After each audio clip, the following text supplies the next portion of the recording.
Je suis accompagné de Marc-Antoine Camiran, voiture numéro 99 en NASCAR Panties. Encore une fois, Marc-Antoine, tu as réussi à te dénicher un volant. C'est ton deuxième week-end. Tu as couru en rallycross et tu cours au Grand Prix de Trois-Rivières en NASCAR Panties. C'est une équipe que tu connais bien avec Brandon White. Comment il t'a approché? Ben, ça a été facile. Écoute, moi, je voulais rouler Trois-Rivières. J'avais des commanditaires qui étaient intéressés. Chevrolet Payé, puis Metal Perro qui voulait embarquer dans le projet. J'ai approché Brandon, puis on a décidé de ressortir des voitures. C'est une voiture que je connais bien, que j'ai roulé ici il y a 2 ans, le même châssis. On l'avait d'ailleurs qualifié premier. Malheureusement, hier, durant la qualification, on a eu des problèmes de frein. Mais écoute, ça regarde bien pour aujourd'hui. On a été pour des réglages là, de course, pas nécessairement des réglages de qualification. Parle-moi un petit peu là, de l'équipe. Ça fait longtemps que tu cours avec l'équipe de Brandon White?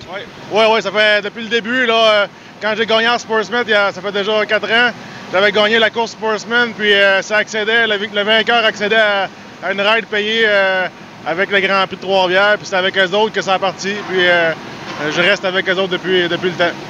Évidemment, là, lors du Grand Prix de Trois-Rivières, tu as eu la chance de courir en CTCC. Alors, encore une fois, là, un week-end très occupé, là, tout comme le rallycross, parce que tu avais roulé en autoquad. Donc, tu as été très occupé là, lors des 2 week-ends du Grand Prix de Trois-Rivières pour toi.